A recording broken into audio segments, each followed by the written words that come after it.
Guys, so welcome to text book सुबु coaching. मेरा नाम है मृणालिनी और मैं हूँ यहाँ पे सर सात्विक के साथ एक कॉन्वर्सेशन के अंदर। और ये है हमारा सस्ता पॉडकास्ट सेशन जहाँ पे हम कॉन्वर्सेशन करने वाले हैं साइकोलॉजी या मनोविज्ञान की बहुत छोटी छोटी बातों के बारे में, जिससे कि हम उन ऑडियंस को रीच कर सके जो कि एक मास ऑडियंस आती है और उनको कहीं ना कहीं कंफ्यूजन है कि साइकोलॉजी एक थ्योरेटिकल सब्जेक्ट है, लेकिन उसके अलावा भी आपकी हैबिचुअल या आपकी आदतों के अंदर जो भी चेंजेस होते हैं उनको हम थोड़ा इन्फ्लुएंस कर सकते हैं।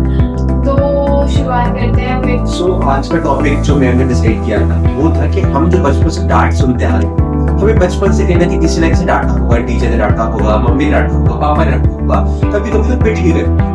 तो क्या ये जो डांट है, क्या इससे बच्चे की ग्रोथ होती है, वो अच्छा बनता है, या फिर उसको भविष्य में जाके इससे कुछ कॉम्प्लिकेशंस फील करने पड़ सकते हैं? तो मैम आज हम कुछ पेरेंटिंग पे कि हमारे साथ कई ऐसे साथी जुड़े होंगे जो भविष्य में पेरेंट बनेंगे या फिर अभी उनके पास में भाई बहन छोटे से होंगे जिनको ऑब्जर्व करते हुए शैतानी करते हैं, तो क्या उनको डांटना सही है या फिर कुछ और अपने पास ऑप्शन होते हैं?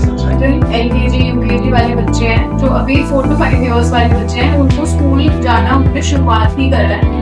और उस टाइम पे अगर हम बच्चों के साथ डांट मार कर डील करते हैं तो आपको एक बात समझनी पड़ेगी कि छोटा बच्चा अभी उसका जन्म हुआ है, उसने छोटे छोटे माइलस्टोन्स कवर करे हैं, जैसे उसने बोलना सीखा है, चलना सीखा है, वो चीजें अपनी समझ रहा है धीरे धीरे। अगर आप बहुत ही अर्ली एज पे डांट और मार उनके साथ इंट्रोड्यूस कर देते हो तो वो उसके लिए बहुत ही एक्सट्रीम चीज है, क्योंकि वो भी अपने इमोशंस के साथ for the first time go through कर रहा है।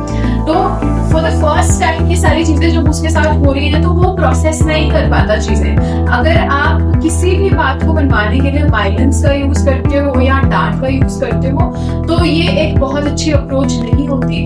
हाँ, आप कहीं ना कहीं उनके साथ थोड़ा पेशेंस के साथ डील कर सकते हो, थोड़ा सा व्हाट डू वी से कि धैर्य के साथ बिल्कुल धैर्य रख सकते हो कि शांति से डिस्कस करें कि आगे जाके आराम से समझ जाए, या फिर ऑन स्पॉट बच्चे को ये ना बताए कि तुमने कुछ गलती कर दी है। अगर उससे कुछ टूट गया है, ग्लास टूट गया है, कुछ गिर गया है, तो बच्चा खुद पहले नर्वस हो गया एकदम से कि अपने डांट आने वाली है, फिर अभी टोकेगा भी।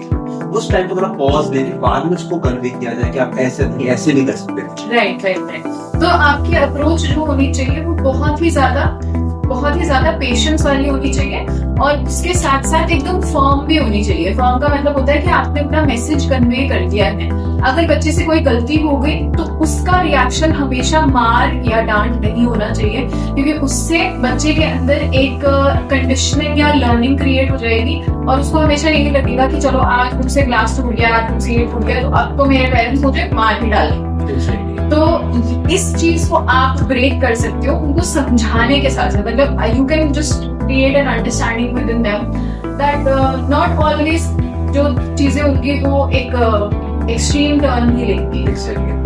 कई बार हम नोटिस करते हैं कि छोटे बच्चों के सामने पेरेंट्स अपने प्रेशर्स को जल्दी सामने बोल देते हैं। तो क्या भविष्य में जो पेरेंटिंग अगर वर्ड यूज करें, डांटना, खासकर डांटने पर ध्यान दे रहे हैं, चाहे वो पेरेंट करे, बड़ा करे, कोई भी डांट सकता है, क्या भविष्य में इस चीज का रिफ्लेक्शन हमें लाइफ में उनकी एज में स्वभाव में देखता है कि जो कंडीशनिंग बचपन से देखी उन्होंने आगे जाकर रिफ्लेक्ट कर लाइफ में, डिसीजन मेकिंग में, नर्वसनेस में, एंजाइटीज में, तो कैसा होता है करके? बिल्कुल होता है। हर जो इंसान है, और इवन अगर आप थ्योरी के अंदर भी पढ़ोगे तो साइकोलॉजी में कवर करता है कि जो भी इंसान होता है वो अपने एनवायरनमेंट की वजह से होता है। जो भी वो अपने एनवायरनमेंट से, अपने सराउंडिंग से चीजें सीखता है, वो ही जाके वो अडल्टहुड में भी चीज दोबारा से करता है। तो अगर उसने बचपन से कोई चीज देखती आई है और लंबे समय तक देख रहा है तो अडल्टहुड में भी जाके सेम ही चीज करेगा।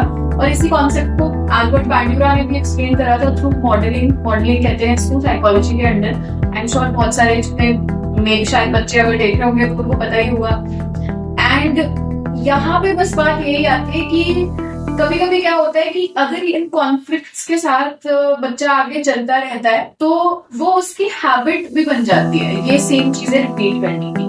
तो अगर कोई पेरेंट अभी एक्सपेक्टिंग है या फिर कोई पेरेंट्स यहाँ पे देख रहे हैं तो उनको ये बात समझनी पड़ेगी कि अर्ली एज में अगर वो अपनी तरफ से कुछ चेंजेस ला सकते हैं बच्चों के साथ to be a good parent, तो they can do this, they can start this in a better way. तो तो मैम आपके अकॉर्डिंग पेरेंटिंग का है कि इसमें स्कूल टीचर्स को भी हमें कुछ मैसेज देना चाहिए कि बच्चे कुछ समय तक आगे जाके नर्सरीज में फर्स्ट क्लास सेकंड क्लास में अपना जो कहते हैं ना, एक मिट्टी का सांचा होता है, जब वो मिट्टी गीली होती है तब कुछ भी शेप उसमें दे सकते हैं, तो वो कुछ हाथ हमारे टीचर्स के भी रहते हैं उस मिट्टी को शेप देने के लिए। तो कुछ आप टीचर्स को मैसेज देना चाहते हैं जो आगे जाके बच्चों से कनेक्ट हो रहे हैं, हर साल कनेक्ट हो रहे हैं, कि वो कैसे डील करे इस चीज को? अब देखो, ये बात मुझे बोलनी तो नहीं चाहिए, लेकिन मुझे लगता है कि बतानी बहुत इम्पोर्टेंट है। अगर आप अपने प्रोफेशनल सेटिंग में जाते हो एज टीचर्स, और जब आप अपने घर वाले सेटिंग में होते हो, तो आपको एक चीज का ध्यान रखना है कि जब आप किसी स्कूल में हो तो आप एक प्रोफेशनल दायरे के अंदर हो, वहाँ पे आपने प्रोफेशनलिज्म मेंटेन करनी है बच्चों के साथ साथ और अपने बाकी अदर कोवर्कर्स के साथ साथ भी।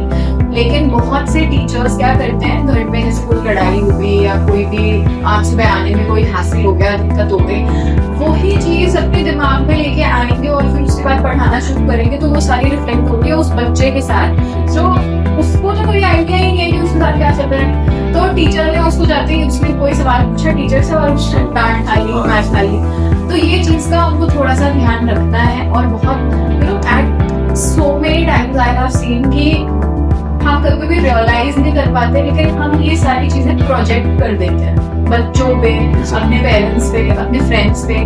तो उस चीज से जरूर हटके रहो और बच के रहो। सो आपसे नेक्स्ट टॉपिक पे कुछ और हम बात करेंगे, जहाँ पर हम इस पॉडकास्ट में बस मेन मोटिव ये है कि कुछ ऐसी लर्निंग दे पाए कि जहाँ पर हम अपने जीवन को बेटर कर पाए और हमसे जुड़े हुए सभी लोगों का जीवन अच्छा हो पाए।